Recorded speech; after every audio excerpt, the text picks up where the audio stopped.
his power of imagination, limits his individuality, takes away his self-reliance, and does him damage in 100 other ways. Parents often do their children irreparable injury by criticizing them. The mother of one of my boyhood chums used to punish him with a switch almost daily, always completing the job with the statement, "You'll land in the penitentiary before you are 20. He was sent to a reformatory school at the age of 17. Criticism is the one form of service of which everyone has too much. Everyone has a stock of it, which is handed out gratis, whether called for or not. One's nearest relatives often are the worst offenders. It should be recognized as a crime. In reality, it is a crime of the worst nature for any parent to build inferiority complexes in the mind of a child through unnecessary criticism.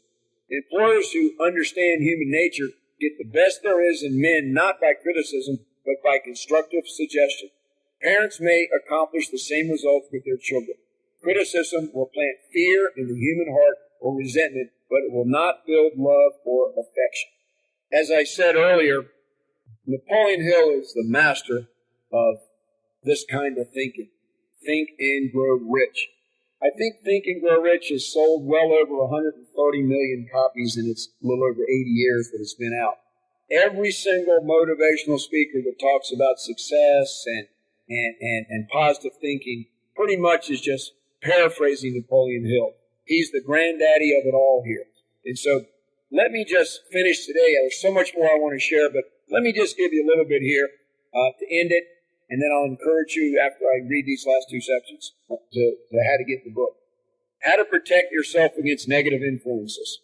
To protect yourself against negative influences, whether of your own making or the result of the activities of negative people around you, recognize that you have willpower. Put it into constant use until it builds a wall of immunity against negative influences in your own mind. I just want to insert here that my mother had the most incredible willpower when she was on the positive side. When I say the positive side, she got very depressed sometimes and she gained a lot of weight, but when she got herself together, boy, did she have the strongest willpower I've ever seen in my life. And my father was a very positive-minded person as well, so I guess I inherited it. But so let me tell you what Napoleon Hill says about how to protect yourself against negative influences. Recognize the fact that you and every other human being is by nature lazy, indifferent, and susceptible to all suggestions which harmonize with your weaknesses. Recognize that you are by nature susceptible to all the 6 basic fears and set up habits for the purpose of counteracting all these fears. Recognize that negative influences often work on you through your subconscious mind. Therefore, they are difficult to detect, and keep your mind closed against all people who depress or discourage you in any way. Deliberately seek the company of people who influence you to think and act for yourself. Do not accept troubles as they have a tendency to disappoint. Well, remember this, you have absolute control over but one thing, and that is your thoughts. This is the most significant and inspiring of all facts known to man. It reflects man's divine nature. This divine prerogative is the sole means by which you may control your own destiny. If you fail to control your own mind, you may be sure you will control nothing else. Well, I'm going to end it with this, because I think this is almost funny.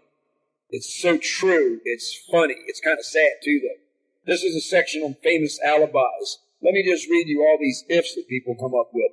If I had money, if I had a good education, if I could get a job, if I had good health, if I only had time, if times were better, if other people understood me, if I could meet the right people, if I had the talent that some people have, if I were only free, if I had the personality of some people, if I were attractive, if people weren't so dumb, if I had the courage to see myself as I really am.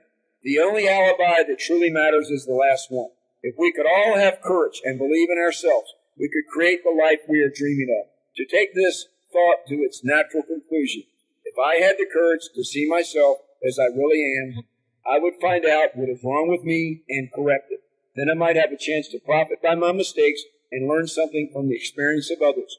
For I know that there is something wrong with me, or I would now be where I would have been if I had spent more time analyzing my weaknesses and less time building alibis to cover them. I just want to end it today with this. Don Green, God bless you and thank you for being there in my life with the Napoleon Hill Foundation. I want to just thank everyone again for listening to today's show. And remember this, Right Thinking Foundation, myself, and many others are here for you. If you want a friend, if you want someone to talk to and help get your direction and your purpose, just join Right Thinking Foundation. Give me a call, rightthink.org.